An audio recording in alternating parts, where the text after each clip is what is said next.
Good morning, good afternoon, and for others, good evening.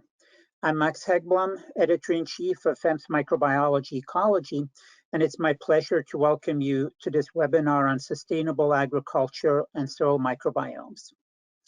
FEMS, the Federation of European Microbiological Societies, invests in science, using the income from our journals to fund charitable activities and support our community. So we provide grants to scientists, organize and support conferences, and sponsor a range of events such as this webinar series, which provides a forum for the presentation and discussion of key research, enabling the flow of ideas to continue despite the pandemic cancellation of in-person events and conferences. Each month, we have been highlighting a different topic of microbial ecology. And indeed, we have many interesting topics to cover as the pandemic and various states of lockdown and restrictions continue. Also, please remember that if you missed our earlier webinars, they are available via the FEMS and Oxford University Press websites.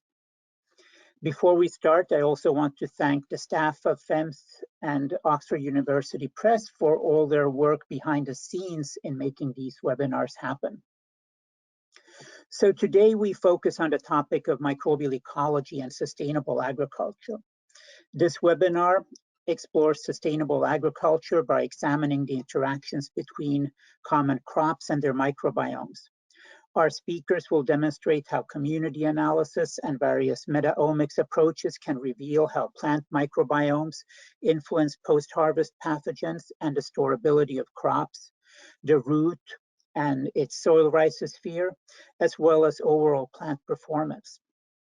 This knowledge on the soil and plant microbiota of various crops has important applications in developing agricultural management practices for sustainable crop production. Our speakers today will highlight some of these fascinating microbiome interactions. First, Gabriele Berg from the Institute of Environmental Biotechnology at Graz University of Technology in Austria will provide an overview of microbiome approaches to control post-harvest pathogens. After that, Rodrigo Mendes from the Laboratory of Environmental Biotechnology and Embrapa Environment in Brazil will present work on rhizosphere microbiomes and plant protection. And then finally, Doreen Babin from the Julius Kuhn Institute and the Institute of Epidemiology and Pathogen Diagnostics in Braunschweig, Germany, will discuss rhizomicrobiota assemblages and plant performance. So welcome to Gabriele, Rodrigo, and Doreen. After the talk, we will open the session for questions and discussion. So please submit your questions then via the question link, and we will get to these questions at the end of the webinar. So thank you all for joining us today. And first, Gabriele, you have the screen, and looking forward to your presentation on post-harvest pathogens and microbiome approaches. So, and I think it's fantastic that we all of us, we meet here in that virtual room. However, I would like to send you some greetings from Austria and the mountains. So our country is in springtime and looks very nice. And we are also open now to expect some visitors. So this is my group. So, and all the results, they are teamwork, you know, and this is our university, which is an old one. So my start is an introduction into the global food loss we have. So this is coming from FAO statistics. And if you see altogether, we are losing 1/3 of our food products. If you go to the agricultural sector, especially on to plant production, you can see we really lost a lot. So it's up to 45% of the fruits and vegetables and of the root and tubers. So it's also interesting to have a look on the other figure. Here you can see that the green part, this is inside the field. So a lot of us, we are working really in the field, starting from the seeds to the harvest, but the losses, they come later. And this is independent of the region. They really start post-harvest. So 2/3 we are losing post-harvest. At the moment, all our treatments based on chemical or physical treatments, but we think that also microbiome research and microbial ecology offers new opportunities for that. So our progress is due to our new methods which we have. So the high throughput technologies, how can we apply them? So I think you are all familiar with them. So we can use the metabarcoding, but we can also use the omics technologies to study the function of the post-harvest community. So, and there are already some very important new concepts coming out from the research of all of us, and this is the holobiont concept, and also the finding that each plant stage is characterized by its own microbiome. So it's specific for the plant species, for the cultivar, but also for the plant developmental stage. And therefore, it's really important first to understand our harvest microbiome, and then also to understand the changes post-harvest, and to learn to manage these, the whole holobiont. So not only the microbiome, but due to the fact that the microbiome is crucial for plant health, we expect that it's also crucial for that period. So today I decide to the apple as a good example to introduce some aspects of the post-harvest period to you. So we have had several projects on apples, and I thought I can summarize them well, but you can apply that for other crops too. For example, we have also done a lot on sugar beet. So starting to understand the harvest or the fruit microbiome, here we can see the summary of results which we obtained in a project which we had with pupil and with very young students. We analyzed apples with them because we thought it's a good opportunity. Everybody is familiar with apples, and maybe they are all interested which microbiome they have. And we found out that the first period, so how they were grown in the field, if they were under organic or under conventional management, is crucial. So, and on the other side, we found out that each apple harbors more or less 100 million bacteria. So independently of the management, you eat that amount. But on the other side, if you have a short look on the apple here on the drawing, then you can see that the composition is always different from organic and conventional. So another question was, where are they sitting, these microorganisms? So our expectation and hypothesis was they are sitting on the surface. And indeed, we found something, as you can see here in that CLSM picture. On the other side, if we would look on the qPCR data, which I will not show, but you have to believe me now. So the fruit pulp and the seeds harbor the highest abundances of microorganisms. So, and this is always also very important. We have to visualize the microbiome, that we really can understand all that connections. So going further in our knowledge, which we have on the apple microbiome. So interestingly, independent of the cultivar and the management, So all the apples share also a global core microbiome, and this is a work done or led by Ahmed Abdelfattah, and he found out that for sure we have an impact of the management, but on the other side we have that global core consisting of Sphingomonas, Methylobacterium, Cladosporium, and Aureobasidium. So if you want to go to the details, you can look on the publications or to the homepage.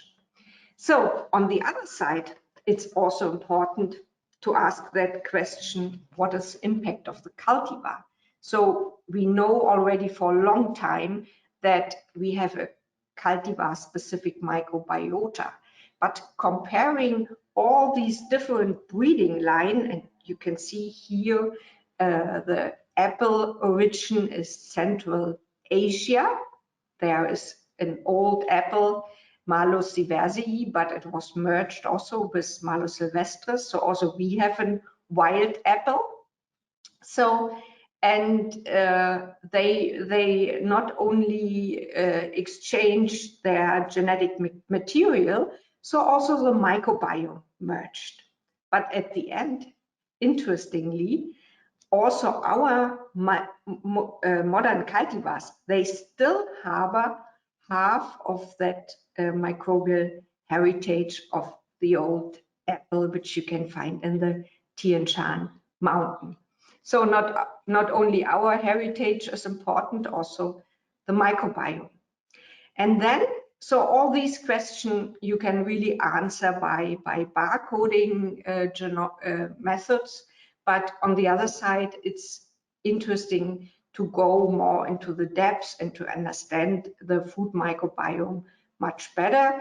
And this we have done here together with Lise Korsten. She is from University of Pretoria and is also the head of a food safety facility in South Africa. And this is Birgit here harvesting apples. It is a very nice organic, it's not organic, but it's really natural apple orchard in South Africa. And here we sampled Weyburn and Royal Gala to go into detail and understand the function. So, and this was not our only objective. We also thought that it's interesting to understand cultivar differences as well as the impact of storage, because you have seen, I mean, we had the harvest and then the 2/3 yield loss in the post-harvest period. And we want to know what is going on with the microbiome, because the microbiome is definitely also the origin of post-harvest loss. So, and what we have seen is that in that period, so we compared here apples from South Africa, freshly harvested, and then those here bought of South African origin in the supermarket. And we found a shift from Pseudomonas to Enterobacteriales. And we know that the Pseudomonas is really important for the plant microbiome, while the enterics, so they are marker microorganisms for the senescent plant microbiome, so for others as well. So, and then it was really interesting for us to understand also the function. And here you can see the example of the rhizostome. So you know why the rhizostome is important. So we have that problems in clinical environment, but on the other side, it's really of worldwide importance that we have a lot of losses also and deaths worldwide due to multi-resistant pathogens. And we want to understand the storage, the impact of storage on that. So here you can see our different samples, and you can see they share a huge core, so that cultivar specificity, that high degree of cultivar specificity. We could not so much seen in the rhizostome. There were specific resistance genes, but not so much.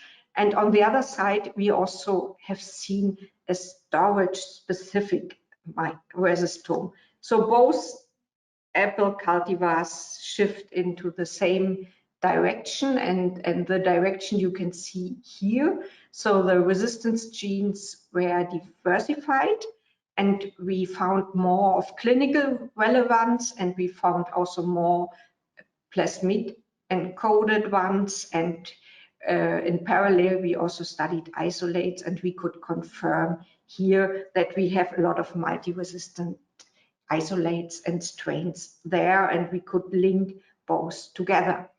Why it is so important? It's so important. We have an unbelievable apple trade globally, and you would not expect that all the apples you can buy in the supermarket, they minimum go once around the world, and they change their microbiome during that period, and they also change the rhizostome. So, and this is very important to show that, and this is, to my knowledge, the first time that we can show it here. And this apple trait was performed by Ahmed. So, first part and the most important part is that understanding. I mean, we are still facing that challenge to understand the plant microbiome.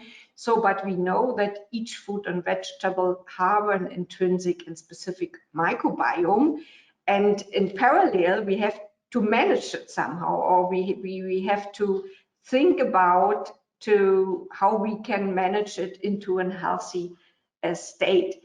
What is possible here? So we have learned already that the management and the environment, they are both crucial. So that period in the field is definitely the starting point, and it provides the apple with a good microbiome and or with a more bad microbiome. So, and to change that or to influence that, we can also use microbial inoculants, and we can use chemical boosters as well. So here also you can see a list. There are already some products available, but we hope by microbiome research we can improve the products, we can develop next generation products, find more efficient strains. So you know that only a very, very low proportion of the plant microbiome and also of the apple microbiome or the whole post-harvest microbiomes can be cultivated at the moment. We can figure out consortia with important functional links, transplants and boosters also of a healthy microbiome. And we can combine the treatments. And we can also use our technology to assess those treatments which are available. And I will show you two examples. Here, this is one approach where we developed also a microbial consortium. So Peter Kustacher has done that, who is also the first author of the review. And so it's an ongoing research. We are still here in progress to apply it at larger scale. On the other side, we can also use that technology to analyze here technologies which are already on the market, for example, the hot water treatment. And here we analyzed bacteria and fungi before storage and after storage. And you can see that storage is again the main driver, and the hot water treatment has a similar microbiota composition than the healthy microbiome. If we would analyze a diseased apple, then we see this typical shift, and it's similar for the fungi as well. So we can really use that for those things. So, and we also can study the impact of different processing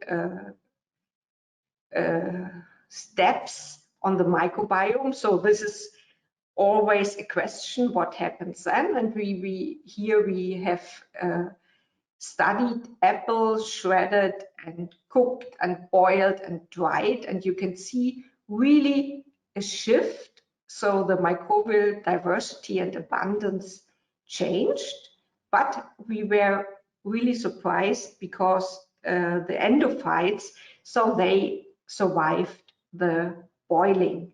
So there is a shift which is induced by processing, but it's not a complete death of the microbiome. So why is it so important to maintain a healthy post-harvest microbiome? I mean, the reason is, so for a long time it was our idea to sterilize really our food so that we can store it for a long time and that it is healthy. But now we find out that it's the opposite. So the microbiome is really an important exposomic determinant. So, and there's a lot of ongoing research in the European exposome network, how the environmental microbiome is affecting our health. So if we go back to the apple, so it's really not only crucial to do something for apple health and storage, it is very important for human health as well. Moreover, so putting all the facts together, and I'm at the end of my presentation now, it is really a very long and important period of our food, what we produce, and it is important that we can harvest already the food with a healthy microbiome, so then we can store it, and we have to avoid these food loss, and we have to take care on all these abiotic factors during the post-harvest period to minimize the outbreaks, but on the other side also to maintain a microbiome. And we have really to develop new interdisciplinary approaches for the post-harvest microbiome, because this is a microbiome which is directly linked to human health. And we have also for ourselves, we have to rethink sterility and our food consumption. And so, and one of the conclusions of our studies is really simple, but maybe important. So eat fresh food and also buy it from local source. So, and this is a publication I was speaking on. Here are two co-authors, and this is our lab. And if you want to learn more, so at the moment we are preparing an online course on microbiome and health. So, and you are welcome to register for that. Thank you. I'm fine. Thank you, Gabi. Very interesting, and there's already a bunch of questions in the queue, so we'll come back to discussion later on. So thank you. We'll move on to roots from the fruit, and so Rodrigo Mendes will talk about the rhizosphere microbiome and plant protection. And so we go from Austria to Brazil. Rodrigo. Hi, Max. Thank you very much for organizing this. Yeah, my screen is on, right? Okay, perfect. I'm really glad to be here with Gabi and Doreen to talk about the soil microbiome in the context of sustainable agriculture.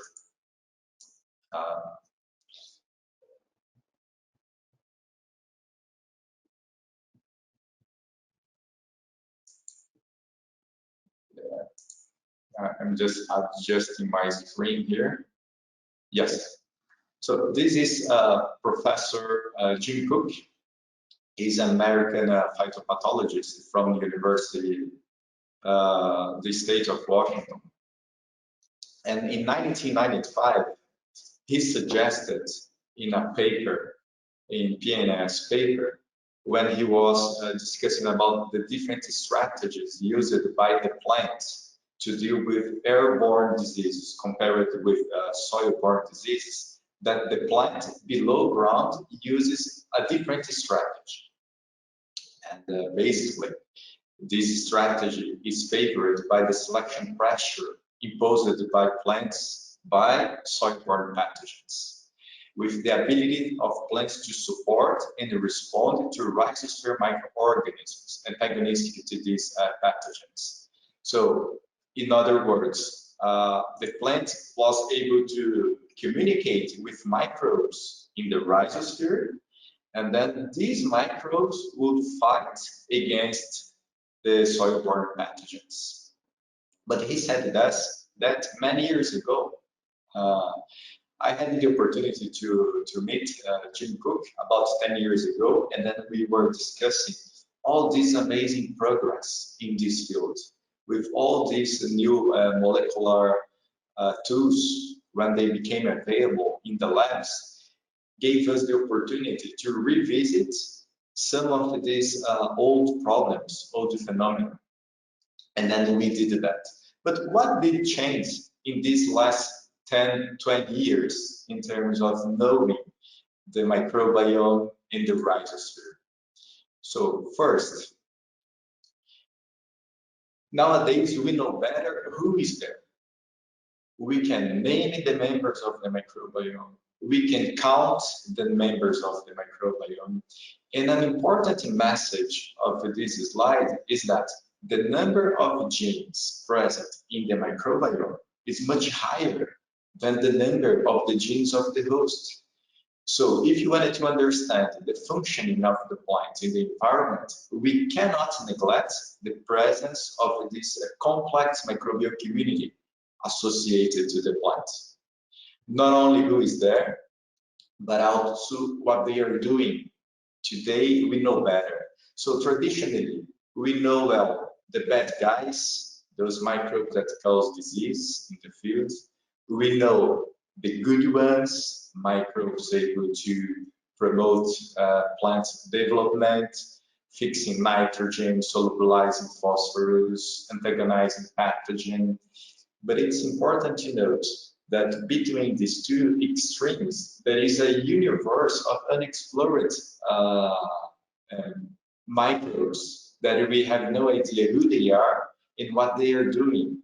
So we are still tackling on this big portion of the microbiome. So if we sample a rhizosphere from a field and we do shotgun sequencing, always a big portion of the genetic material, sometimes 30% or 40%, we are not able to identify using our database. So there is still an unexplored portion of the microbiome to be studied. We also learned that when we compare completely different systems, we are able to see striking similarities in a way that the microbiome interacts with the host. In this case, we are comparing the gut system with the rhizosphere. And then we can look at the rhizosphere as the gut system inside out. And the microbiome associated with humans and with plants, they also play an important role in health and development and growth of the host. But let's move to this simple experiment using disease suppressing soils. So these are small pots with soil collected from the farm. In this case, we grew sugar beet, and then we introduced a soil-borne pathogen called Rhizoctonia solani.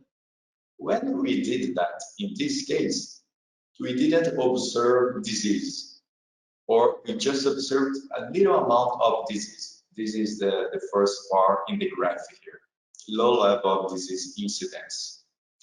But if we repeat the same experiment using another soil in this case we call conducive soil, the amount of disease is much higher.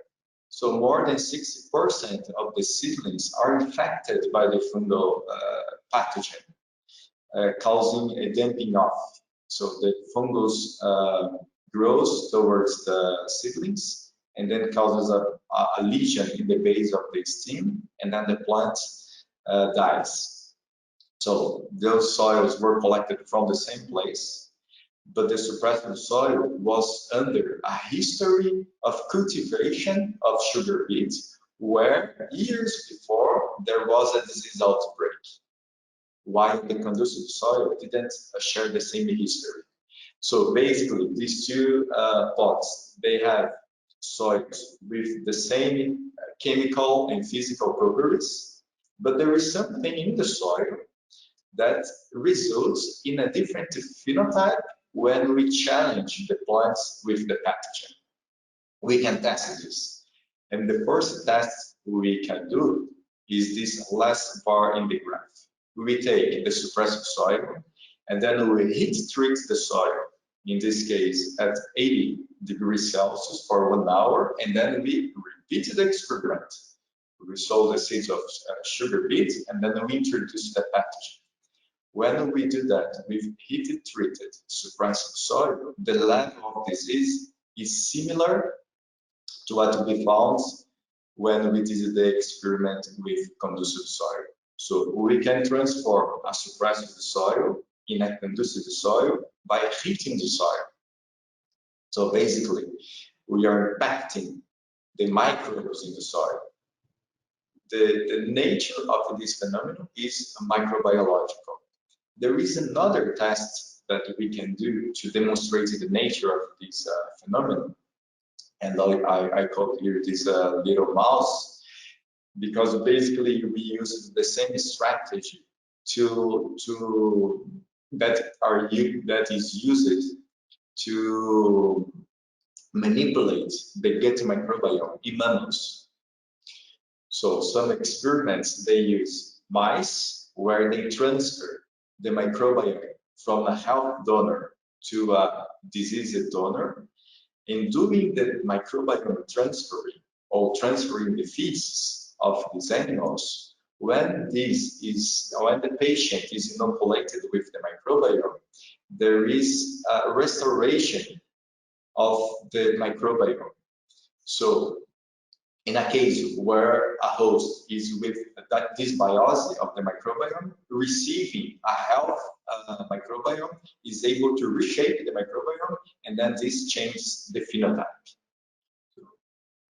Some experiments do that with mouse, some experiments do that with humans, transferring microbiome from health donors to receptors with dysbiosis, and then this transfer results in a rebalance of the microbiome. But we can also do that with plants, and this is what we did here in this bar in the middle, transferring the suppressive soil, a portion of the suppressive soil, into the conducive soil, and then repeating the experiment, we are able to reduce the amount of disease.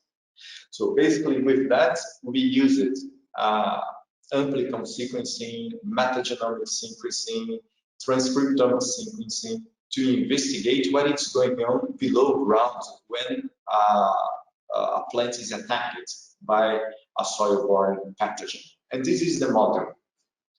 So when the plant germinates in the soil, the root exudates its structure and modulates the rhizosphere bacterial community. But at the same time, the pathogen that is in the surroundings also understands the same chemical language and then germinates and grows toward the root system of the plant. When the pathogen is getting close to the rhizosphere, the plant realizes the presence of the pathogen and then responds to the oxalic acid produced by the fungus. And then this causes two reactions in the rhizosphere microbiome. First, the plant responds to the fungal invasion by enriching specific members of the rhizosphere microbiome, In this case, we target some specific members of the bacterial community, and also activates specific functions present in the rhizosphere microbiome. And the output of that is that the plant roots are shielded from the fungal infection. So looking at this model, I'd like to highlight 4 strategies that we could use in the field to manage the rhizosphere microbiome. So the first one is that when we compare suppressed soil with conducive soils, we see that suppressed soil, they harbor a more diverse microbial community. So then keeping high diverse microbial community in the field is important. So doing crop management, rotation, keeping a high amounts of organic matter in the field, it's important to sustain a high diversity of microbes. So this is the first one. The second one, we showed here that some members of the microbiome respond, they are enriched when they are under attack of the pathogen. So if we target these specific groups and then we select them to be used as inoculants, it's also a good strategy. And this is also made worldwide. Selecting good members of the microbiome to reintroduce in the system as inoculants. And then we can do that with isolates or in consortia. And then the third strategy that I'd like to highlight here is that what is going on here below ground is a chemical communication.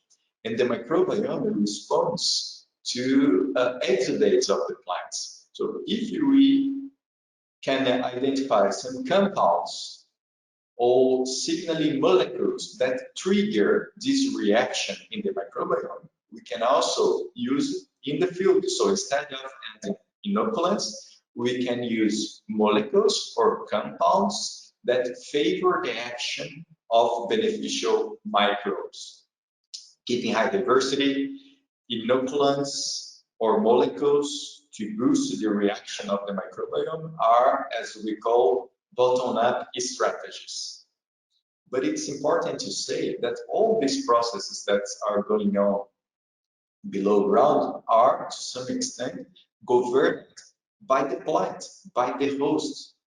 So selecting efficient plants in terms of communication with the microbiome, it's also a good strategy to manipulate the microbiome. So we can basically try to identify genetic traits that genetic traits of the plant that are linked and correlated with the stimulation of beneficial microbes in the rhizosphere. So with this experiment, we are still curious to know more about that, because knowing that inside the plant tissues, we also have microbes, as in this compartment we call endosphere. We are curious to know about what would be the reaction of the endosphere microbiome when the pathogen is able to cross the first line of defense, the rhizosphere, and then get into the plant tissues. We repeated the experiments, and then we made another study to investigate the reaction of the endosphere microbiome, the microbes that are living inside the root tissues. And it's amazing, but even if the fungus is able to cross the first line of microbiological defense in the rhizosphere, and then touch the plant tissue, and then get into inside the plant, even there, a complex bacterial community is able to enrich specific members of the microbiome and then activate many biosynthetic gene clusters able to protect the plant against the invasion of the fungal pathogen. So with that, we are proposing that the rhizosphere microbiome works like an extension of the defense mechanism of the plant. Then we have the first line, the rhizosphere microbiome, and then if the pathogen is able to cross this line, even inside the plants, in the endosphere, we have the second layer of microbiological defense of the plant, helping the plant to fight the pathogen. So if you see this very intimate connection between the microbiome and the host as a result of a coevolution, we could think of, so what happened with the plants when we moved the plant from native habitats to a modern crop system? What happened with this communication when we decreased the genetic diversity of modern crop cultivars in terms of impacting the microbiome composition and functions? And then we tested that. We selected some genotypes of wheat, land races and modern materials of wheat. So the land races, old materials, we selected from the center of origin of wheat in Iran, Turkey, Pakistan, and then we selected modern wheat materials to test this hypothesis. So how this history of domestication and breeding impacted the interactions below ground in the rhizosphere. But it's also important to highlight here is that we analyze it, bacterial community, fungal community, and also cercozoa. Most of the studies looking at the rhizosphere microbiome, they focus on bacteria and also in fungal communities. But here we brought a protist group in a different trophical level, trying to extend and to understand how all these complex interactions take place in the rhizosphere when we compare old materials, land races, with modern cultivars. And as you can see in this figure, the pattern, the clustering pattern in this beta diversity analysis is very consistent. It's consistent for bacteria, for fungi, and for cercozoa. Let's take this graph A, for example. These green triangles are book soil. This is in all tests we did. We can easily see a strong rhizosphere effect. The book soils are also set apart from the rhizosphere samples. And when we look at this rhizosphere samples, we have two main groups: the blue with different shades of blue. These are all modern cultivars, samples coming from modern cultivars. And then the hot colors here, we have the land races of the wheat. So different materials, the same way Gabi just showed us in the previous talk with Apple. There is an important genetic control in the assembly of the microbiome communities in the rhizosphere. So with that, we can now go deeper and then target some specific groups that are more or less abundant in different conditions, in wild materials, or old materials, or in modern cultivars, to understand which groups are less and more abundant in different conditions. And what we can also do is this type of analysis. This is a co-occurrence analysis. Look at the topology of this analysis. We brought together these three big groups: cercozoa in red, fungi in blue, and bacteria in black. It's very difficult to see the lines, but continued lines are positive correlations, dashed lines are negative correlations, and the red lines are correlations between cercozoa and bacteria or cercozoa and fungi. This is the analysis of potential interactions among the members of the rhizosphere microbiome in land races. old genetic materials. Let me show you the same analysis, but now using modern cultivars. This is the same analysis. Just let me go back. Landrace and modern cultivars. When you look at this topology, the number of correlations is much higher when you look at the old materials. So possibly during the process of domestication and breeding, we are missing something. Maybe we have mined the ability of the plants to communicate with the rhizosphere microbiome. And what is also interesting to know is that some of the positive correlations observed between cercozoa and bacterial groups were kept when we compare old materials and modern materials of the weeds, suggesting that the cercozoa plays a very important role in the assembly and controlling the rhizosphere microbiome in weeds.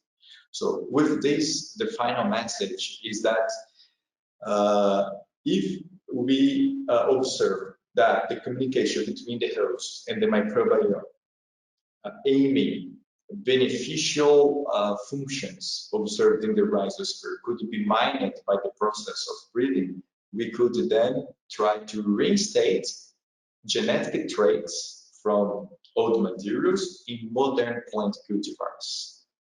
This way, we would favor beneficial interactions between the host and beneficial microbes, using this as a natural and a sustainable strategy to deal with soil-borne diseases in the field. That's it. I'd like to thank the collaborators from the Netherlands Institute of Ecology, from the Rotterdam Research in UK, from the University of São Paulo, from the University of Dundee, from the University of Cologne in Germany, and my colleagues in Embrapa. So thank you very much for your attention. Thank you, Rodrigo. And again, a bunch of questions have come up already, and we'll get back to them later, but we will move on to Doreen Babin, who's going to continue still in the rhizosphere and again examine also how that affects plant performance. So Doreen. Yeah, thank you, Max, for the kind introduction. I hope that you can hear me well and can also see my slides. So my name is Doreen Babin. I'm a postdoc in the lab of Cornelia Smaller at the Julius Kühn Institute in Braunschweig in Germany. And yeah, I'm thankful to the organizers for giving me the opportunity today to talk about rhizomicrobiota assemblages and plant performance in agroecosystems. This study, which was recently published in FEMS Microbiology and Ecology, is part of the project Decontrol, which is funded by the German government and is a cooperation of different research institutes in Germany. I would like to start my presentation with some impressions from agricultural fields. So actually the beginning of agriculture dates back thousands of years, and it has been one important prerequisite for development of human mankind and our today's lifestyle. But through all these years, soil has often been regarded as an unlimited natural resource, and the main focus was on crop yields. However, especially during the last decades, intensification and also technical progress in modern agriculture in order to meet the rising demands resulted in a lot of negative impacts on our soils. So such as, for instance, soil compaction, erosion, loss of fertility, and accumulation of pathogens. And the FAO has estimated that 95% of our food production is directly or indirectly dependent on soils. So this actually highlights the importance for soils for food production, and there is an urgent need to restore soil quality for the future and to switch to a more sustainable plant production. And one key to do that could be through the soil microbiome. We know that soil are among the most complex biocomponents on Earth, and there is a huge microbial diversity and abundance in already 1 gram of soil. And it was also estimated that 90% of soil functions are mediated by microbes, such as, for instance, organic matter decomposition, nutrient cycling, but microbes are also involved in water retention, and they promote plant growth, for instance. So there is a huge potential that could be harnessed for sustainable agriculture if we understand the individual actors better and the factors that are influencing them in agroecosystems. And therefore, the aim of our project is to understand better how long-term farming practices affect the soil microbiota. And we are also making the link to the plants, so the rhizosphere microbiota, and we are looking at different plant parameters, how they are affected by farming practices. And the best way to do that is by using long-term field experiments, since such long-term field experiments allow also to look at slowly changing processes. And of course, there is a huge set of data that could be used from the past. And one of such long-term field experiments that we are using in our project is located in Berg in Germany.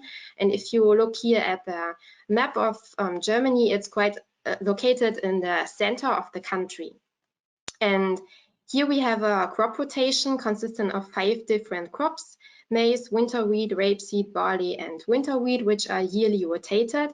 And within each plot, 2 different types of tillage managements are applied. So one is either cultivator tillage, and the other half is managed under the conventional mouthboard plow tillage. And in addition, we can also look here at the effect of the fertilization intensity, because we have either a management under an extensively reduced nitrogen fertilization without fungicides and the intensive standard fertilization including fungicides. And what we did here is we sampled soils from the 2 winter wheat fields, and we looked at the microbiome. And what you can see here is that the preceding crop, so preceding the winter wheat, which was either maize or rapeseed, had a significant effect on the microbial community composition as well as the tillage management. And this was not only observed for bacteria, but also for fungi, and even if we predicted the functional potential. So another example where we can see how the agriculture can shape the soil microbiota comes from a collaboration with CONICET in Biotech in Argentina. And here we had the opportunity to join the analysis of a long-term field experiment located in the human pampas. And here different soybean cultivation systems are compared. So Argentina belongs to one of the main producers of soybean, and under conventional management, soybean is grown as a monocrop culture under no-till and with the extensive use of agrochemicals. And this has resulted in a lot of negative impacts on the soils, and therefore alternative measures are taken into consideration, such as growing soybean with a cover crop in winter or in rotation with maize and winter wheat.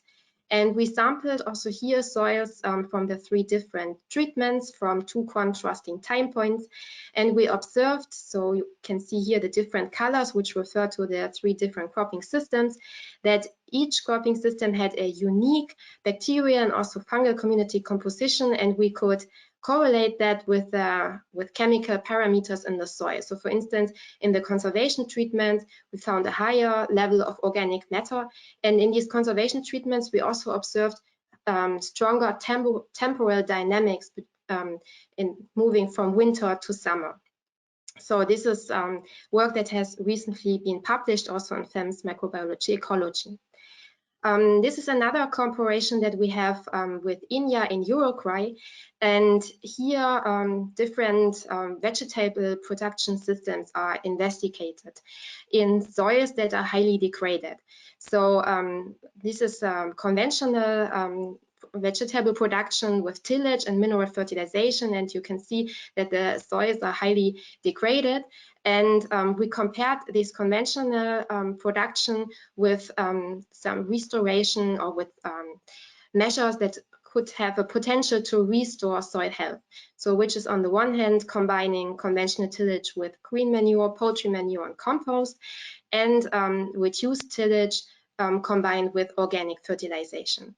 And we evaluated here soil health in terms of looking at the soil aggregation status. And we compared the three systems to an undisturbed soil close by. And you can see, first of all, that in the undisturbed soil, we have a high amount of large aggregates and a low amount of small aggregates. When we, however, look at the conventional system, we see more or less the completely opposite picture. But what was surprising and positive, that the restoration measures or the conservation treatment shifted the aggregation status more towards the undisturbed soil. And then we also looked at the microbiome in the systems, and we observed that if there's organic fertilization, the microbial communities in the soil totally differ from the conventional treatment. And this was also reflected in the rhizosphere. So we came to the conclusion that these two restoration measures already after 5 years improved soil health in terms of yield, aggregation, and also soil fertility. And we suggest that especially the soil microbiome should also be considered more in soil health and quality assessment, because they directly impact on the soil structure and of course also on plant health via the rhizosphere. So the rhizosphere, as we already heard, is a very special and interesting microhabitat in soil with a huge microbial activity and diversity. It was estimated that 11% of the photosynthetically fixed carbon are invested by the plant into root exudates in order to repel or attract microbes from the soil and to assemble the rhizosphere microbiota. And we just saw that picture also from Rodrigo. The rhizosphere microbiome is really diverse, and a huge proportion actually is supposed to be beneficial for the plant, for instance, by conferring tolerances to the plant or protecting the plant against pathogens or supplying nutrients.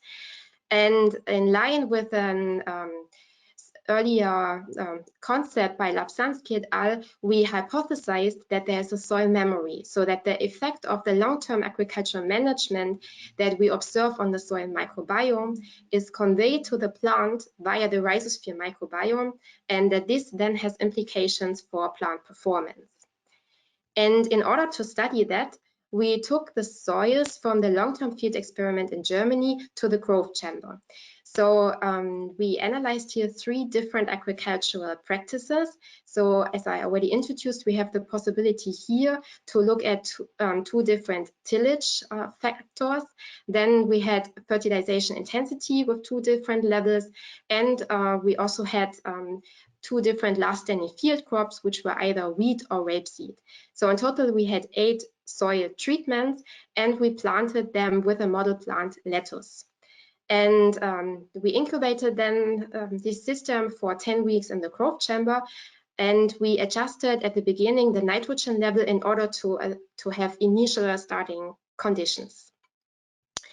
So, and we followed then a multidisciplinary approach. So we looked at the microbiome in the bulk soil, which is soil incubated without plant, in the root associated soil, which is loosely attached to the roots, and the rhizosphere microbiome, which is the soil closely attached to the roots. So we extracted DNA and did then by amplicon sequencing a profiling of 16 sRNA genes and fungal ITS. And we then also looked at plant performance and health in terms of extracting RNA from the lettuce leaves, synthesized ddNA, and did then by a qPCR approach an evaluation of 20 different genes that are known to be involved in stress regulation pathways. And we also assessed general plant parameters as well as soil nutrients. So let's have a look first of all at the microbiome. So what you can see here is the richness of the bacterial and archaeal communities in the rhizosphere of lettuce when a lettuce was grown either after wheat or after rapeseed. And here on the x-axis, you can see either the soils having an intensive or an extensive fertilization history. And the different colors refer to the different tillage treatments. And what you can clearly see is when lettuce is grown in CT soils, so in cultivator tillage, we have a drop in the richness of bacteria and archaea and the rhizosphere. However, only in this treatment, CT-X after wheat, this drop is not that pronounced. When we look at the fungal communities, we obtain a different pictures because the fungal richness was mainly affected by the fertilization intensity. So for instance, here in the root-associated soil, we always had a higher fungal richness when lettuce was grown in extensively fertilized soils. If we now look at the beta diversity, we can see that tillage and the last standing crop were had both in the bulk soil and in the rhizosphere, and for both organism groups, so for bacteria and for fungi, a significant effect on the community composition. Interesting was the effect of the fertilization intensity, because this effect became apparent for bacteria only in the rhizosphere. And even more striking was the effect for fungi, because the fertilization intensity was actually the major driver of the fungal community composition.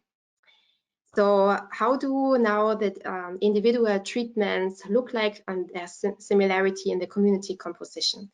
So you can see here an NMDS of the bacterial and archaeal communities in the rhizosphere of lettuce. And you can see clearly here that we have a cluster of all the MP samples. So when lettuce is grown in soils with a moldboard plow tillage history, the rhizosphere community looks pretty similar. However, if you look at the CT samples, we have a higher variation, and we can even see here an effect of the last standing crop. And in case of the wheat variants, even we have a differentiation between the fertilization intensities. If we now look at the fungal communities, what we already saw from the Permanova is also confirmed here in the NMDS. So we have clearly clustering of the intensive treatments, and on the other hand, a clustering of all the extensive samples. So we were then wondering whether we can link these differences that we observe in the alpha and beta diversity with specific or bacteria and fungal taxa. So here you can see a heat map of the 13 most abundant bacteria and archaea taxa in the rhizosphere and in the bulk soil. And what you can clearly see is, so the more red, the more abundant. We can see here that this group is highly abundant in the bulk soil, and we do not really see differences between the agricultural treatments. When we, however, go to the rhizosphere, we see effects of the agricultural practice. And we zoom in a little here in this heat map, and we look at the genus Pseudomonas, because here we've found a significant enrichment in all the CT variants, what you can see here compared to the MP variants. However, in the CTXW, we didn't observe such a strong enrichment. And this enrichment was actually mainly based on only 2 Pseudomonas OTUs.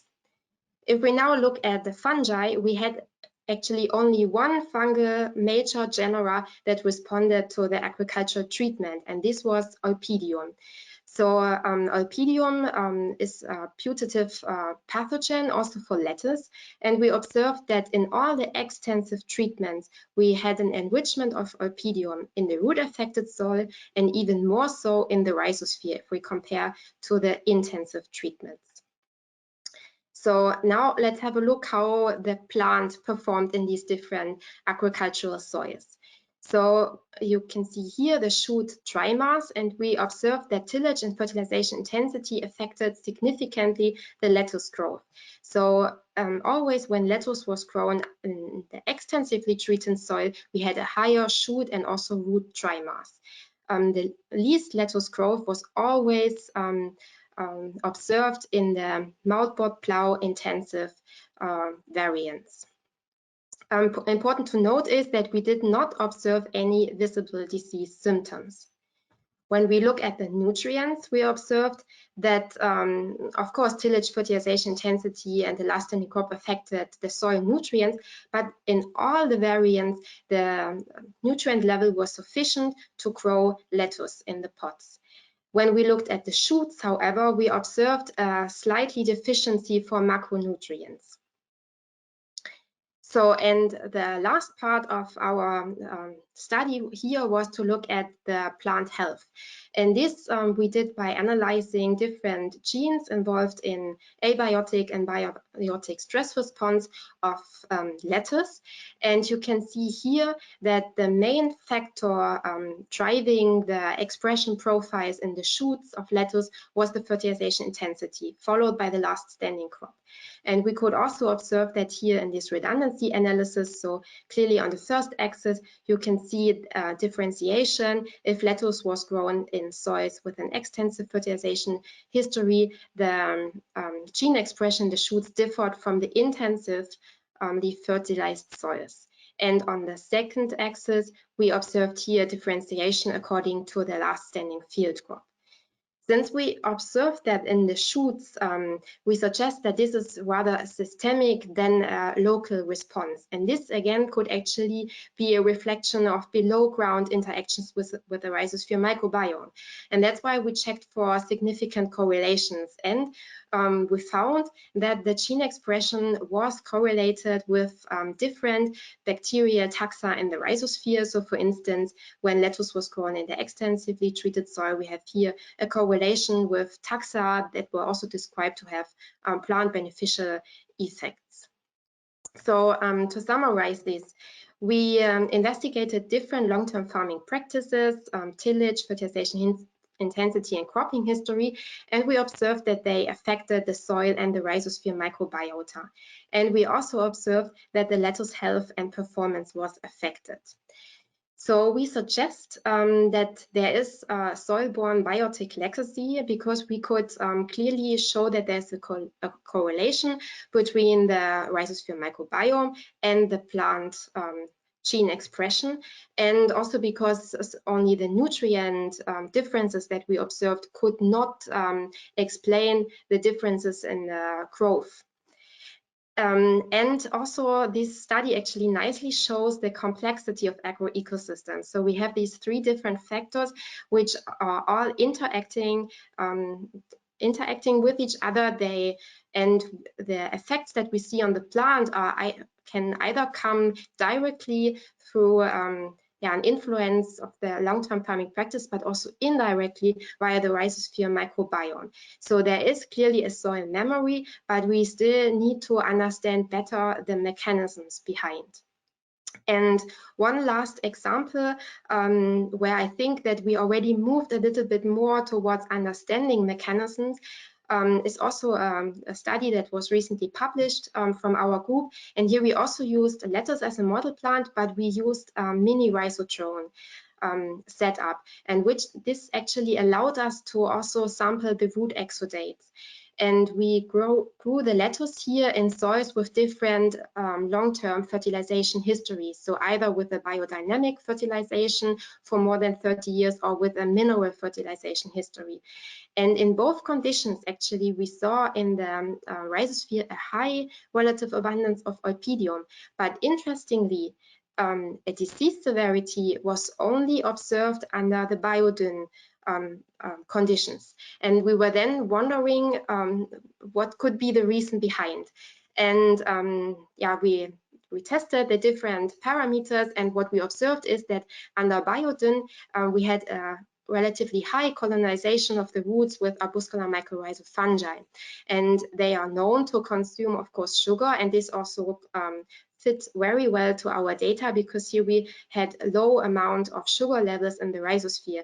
And this probably again led to the low relative abundance of Pseudomonas and of Mozzarella, so putative beneficials, which could not be attracted because of the low sugar levels. In contrast, under the Conmin conditions, here we had high sugar levels and low colonization with arbuscular mycorrhizal fungi and high relative abundance of putative beneficials, and they likely also stimulated the exudation of benzoic acid, which was increased under this condition compared to the biodyn system. And this all together probably resulted in a disease protection scenario. So, and we are now currently working on to understand better soil and plant microbe interactions also under field conditions. So not only working with model plants, but with agricultural crops. And we would also like to understand better how we can support the native soil microbiome, for instance, by adding beneficials. And here we still need to understand better, for instance, how the colonization of beneficials is affected by the agricultural management, and also how the beneficials interact with the native soil microbiome.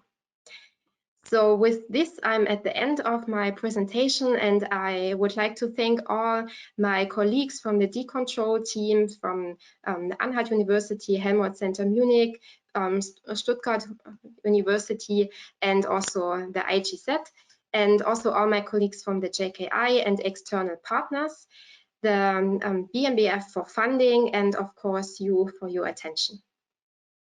And I'm happy to take questions. Well, thank you, Doreen, and of course, Rodrigo and Gabriele. So we do have time for some discussion and going through the Q&A. These are really excellent talks, interesting overview. I think, Rodrigo, you made the analogy of the rhizosphere with our gut. Of course, another complex microbial community. And a lot of the work here was about various kinds of manipulations, whether it's agricultural practices or so on that affect the rhizosphere microbiota or the microbiota on foods. There's a question here about microbiome transplantation. Can that help in disease control, and are there any examples? So this is really to everyone.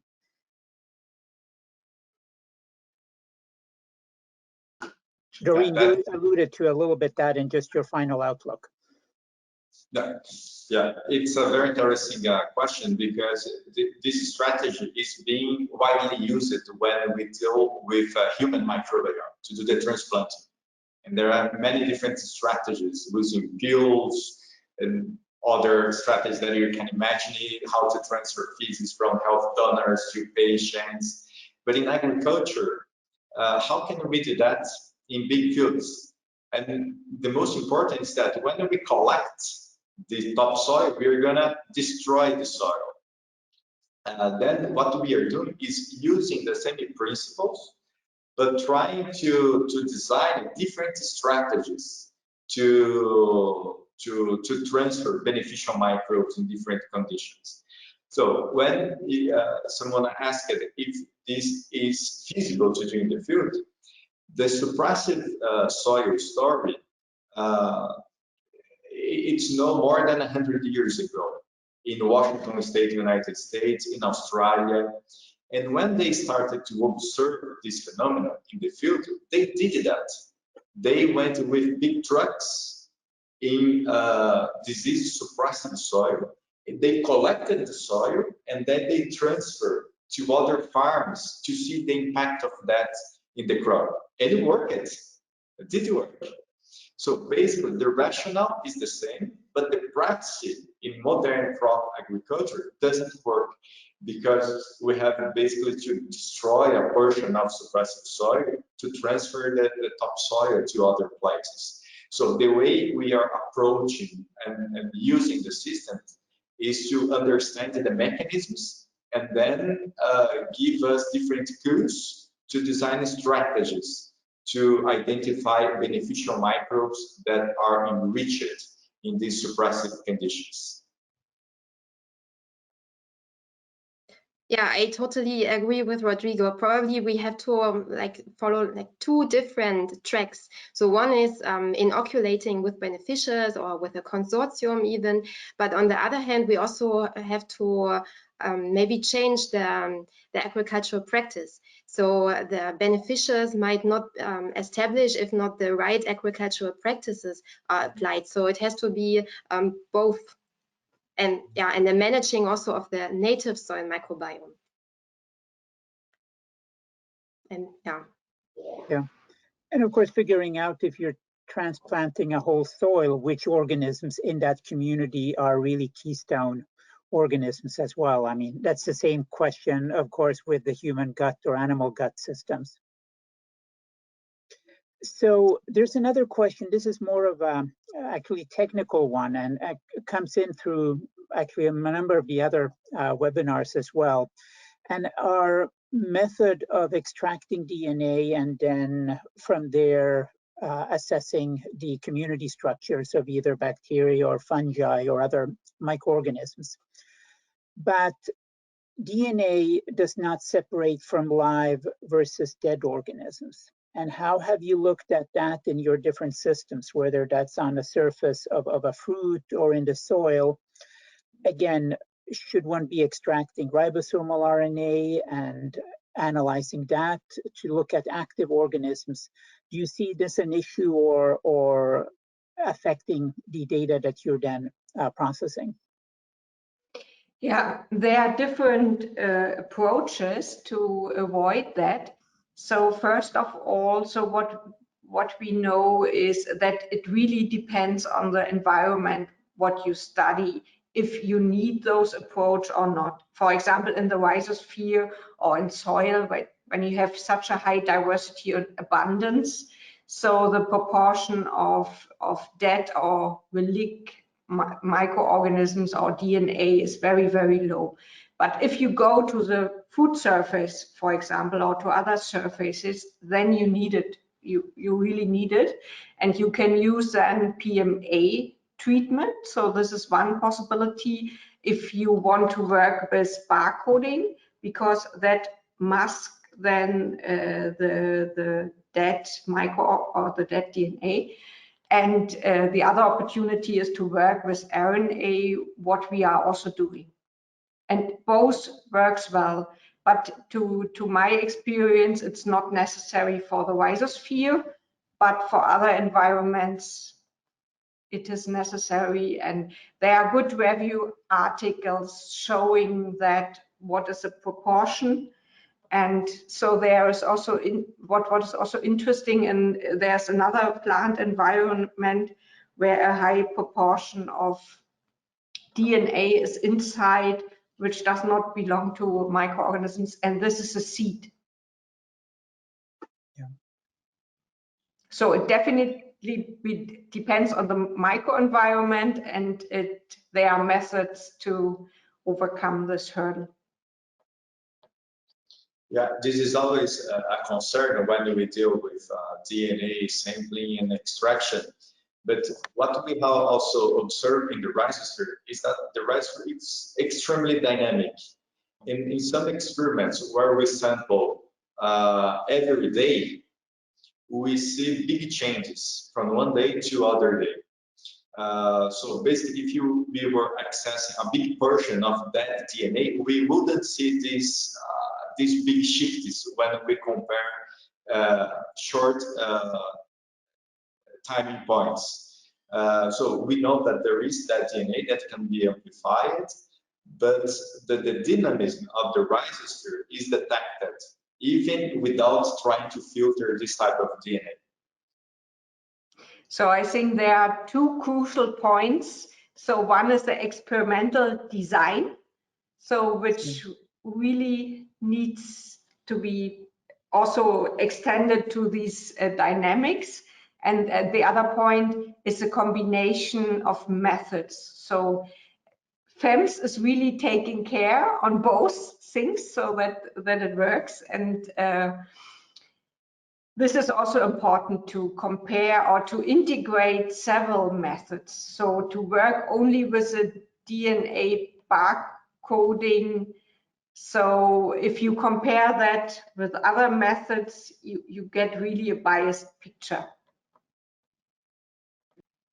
Yeah, this was actually one of the other questions was about the various meta-omics and omics methods. Which is best? Which should one use? And I guess, Gabriele, you just answered that you really need to be looking at all methods and approaches and how to integrate them to really go back to what is the question that you're asking.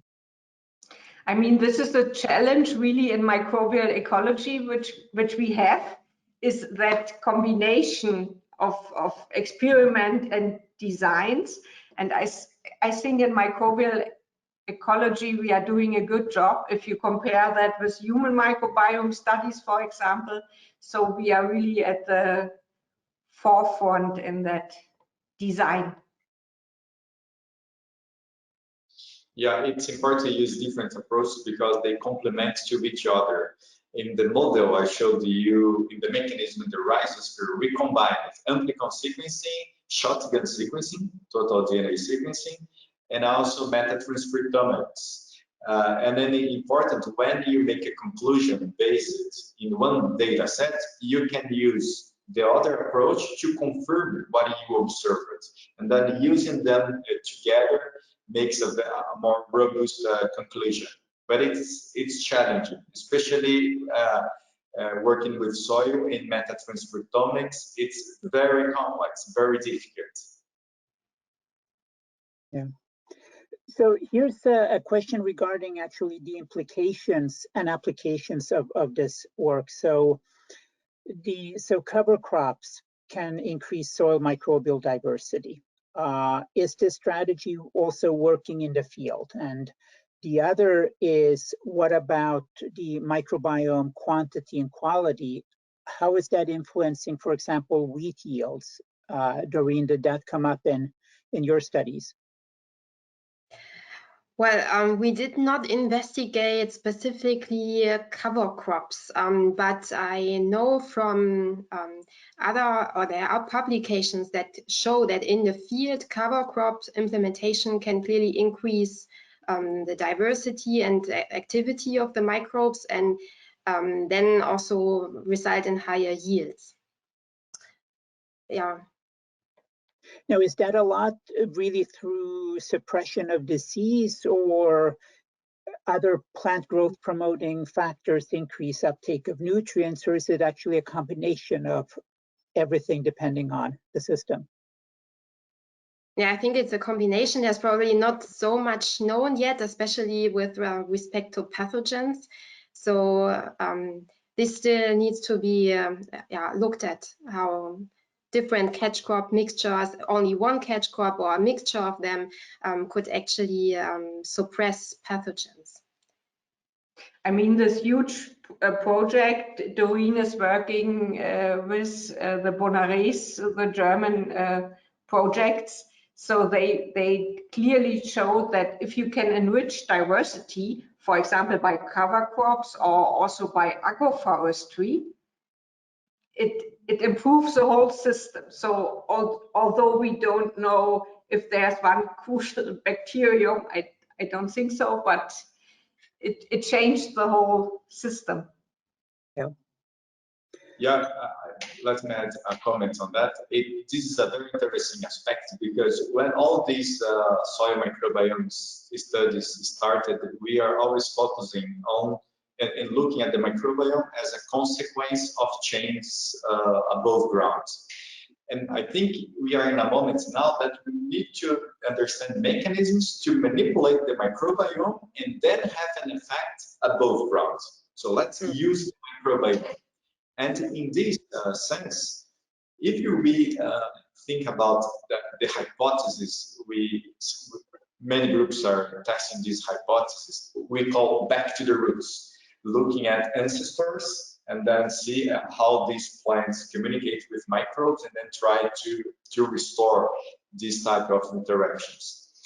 Basically, when you look to the field, what we are doing now is, let's say, trying to simulate the natural conditions. So when we move the plant from native habitats in a modern crop systems, we reduce the biodiversity of the systems and many other things. But now many practices are somehow simulating the same conditions that the plant had in the center of the origin. So when we use cover crops, we are increasing the diversity of exudates in the fields. And this actually happens in the natural habitats. So they also impact the structure of the soil. So leguminous plants captures nitrogen, and all this impacts the following crop. So no-till, we are doing the same. So we are leaving the leaves in the fields. We are simulating, we're covering the soil, avoiding losing water, keeping the temperature, keeping a more dynamic microbial activity in the soil instead of blowing and inverting the soil and exposing to the sun and then killing the microbes. So many of these modern techniques that we are using today are somehow simulating the native condition, and this directly impacts the soil microbiome. And the plant responds to the biological activity of these microbiomes. So there's a question that gets us to the other extreme, and this has to do with genetically engineered crops, I mean soybean and so on, where there's been studies of what that affects. But of course, this cropping is also linked with increased pesticide use, for example, glyphosate. And the question here is, what is the effect of glyphosate on soybean rhizome communities? I mean, is this combination of killing all other crops by the herbicide, or is there also a direct chemical effect? Any ideas on that?